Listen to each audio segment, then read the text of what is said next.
Hello friends. Now today our topic is dust of snow. Dust of snow is taken from the NCERT book class 10th first flight book.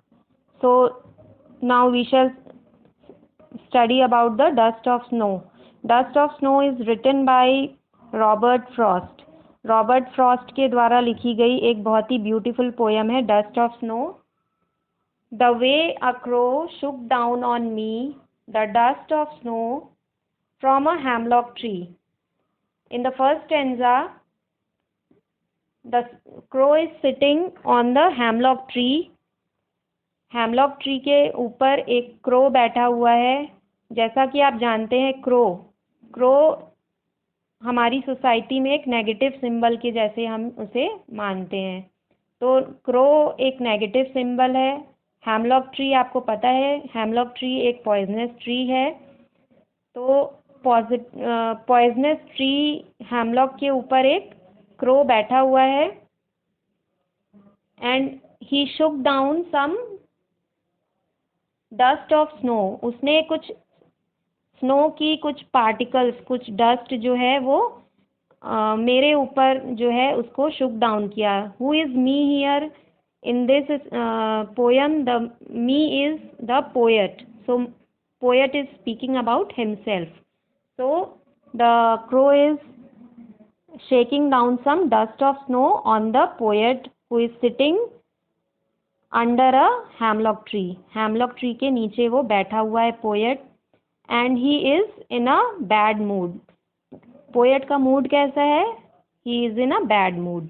Now ये जो dust का particle जो कि crow ने उसके ऊपर जो है शेक डाउन किया है, उस डस्ट ऑफ स्नो के कारण क्या होता है? What is the reaction?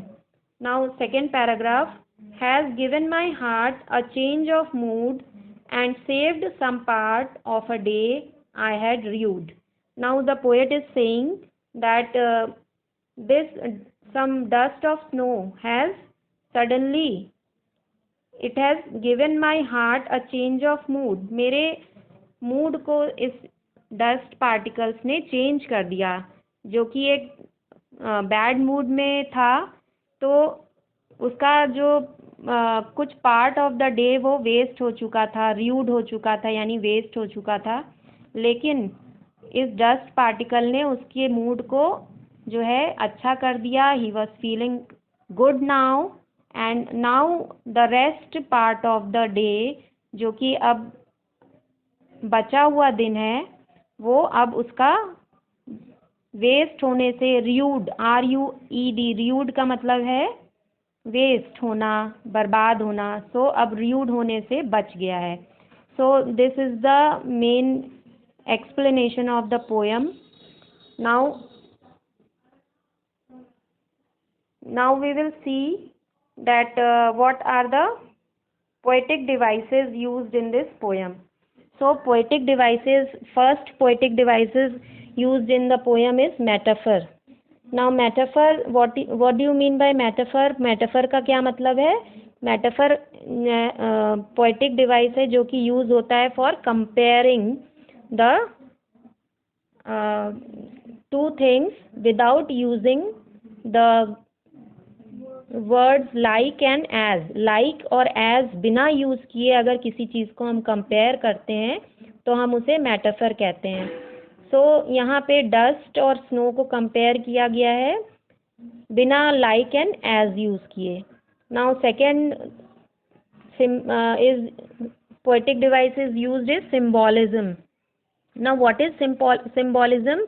Symbolism is some symbols are used to show something. like यहाँ पे crow is used as a symbol. crow को symbol के जैसे यूज किया गया है. crow जो कि डेथ और फियर का symbol है. so also hemlock tree is also used as symbol for showing the negativity. it is a poisonous tree, so it is also used as the symbols. so these two symbols are used. now third is irony. irony is also used. irony क्या होता है? the crow is not associated with goodness but still made a good action because it shook off the snow.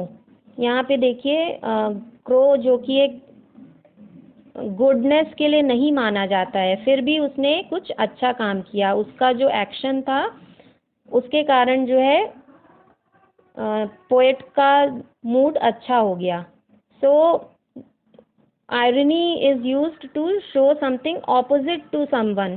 किसी चीज़ के विपरीत अगर कुछ show करते हैं उसको हम आयरनी कहते हैं. सो यहाँ पे क्रो जो कि गुडनेस के लिए नहीं है, फिर भी उसने कुछ अच्छाई की, उसने कुछ अच्छा काम किया पोएट की लाइफ में. Now next is alliteration. Alliteration used हुआ है. Fourth is alliteration. एलिटरेशन क्या आपको पता है क्या होता है? Alliteration alliteration is the use of consonant sounds. Consonant sounds का यूज को हम एलिटरेशन कहते हैं. अब आप पोयम में देख सकते हैं कि कहाँ कहाँ पे एलिटरेशन यूज हुआ है. आप देख सकते हैं कि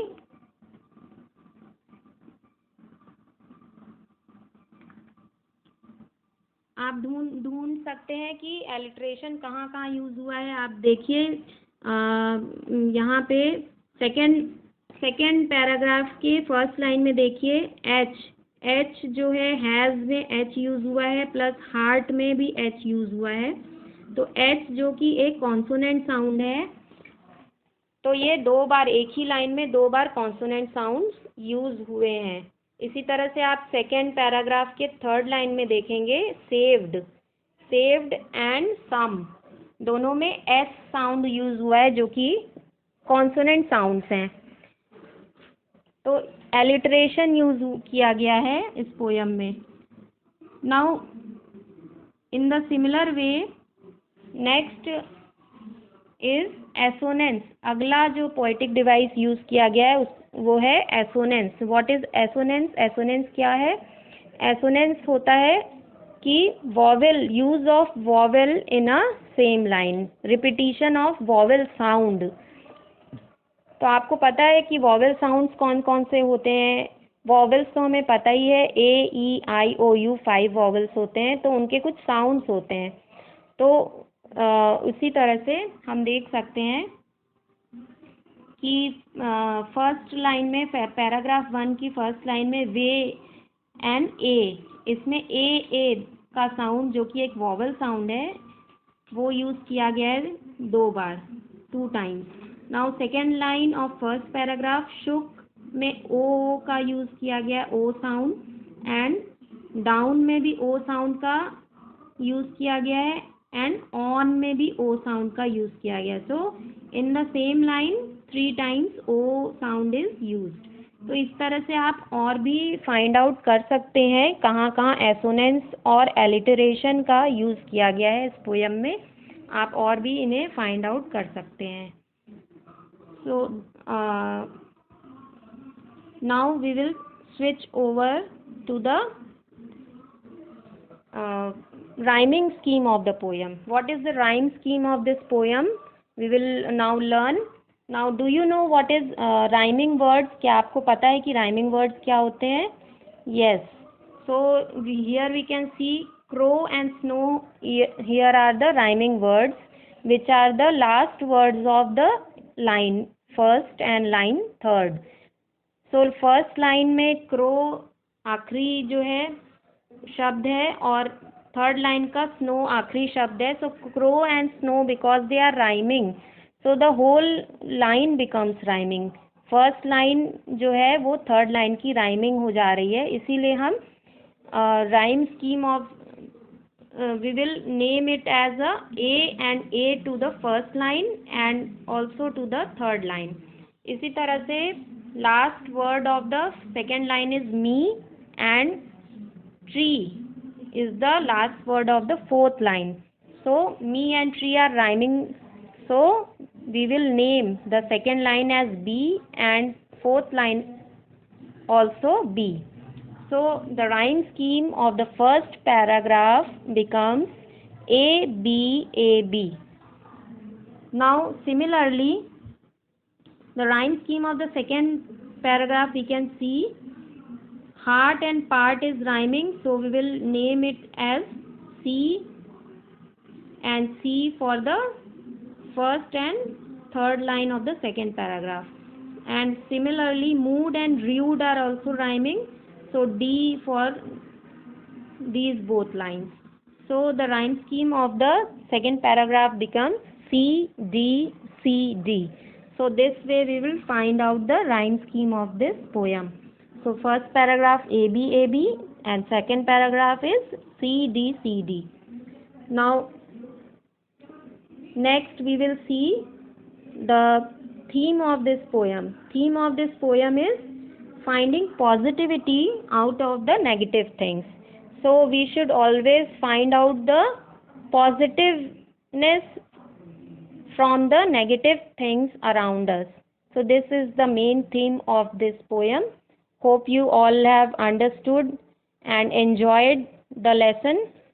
And if you have liked the lesson, liked my teaching, so you please subscribe and like my channel.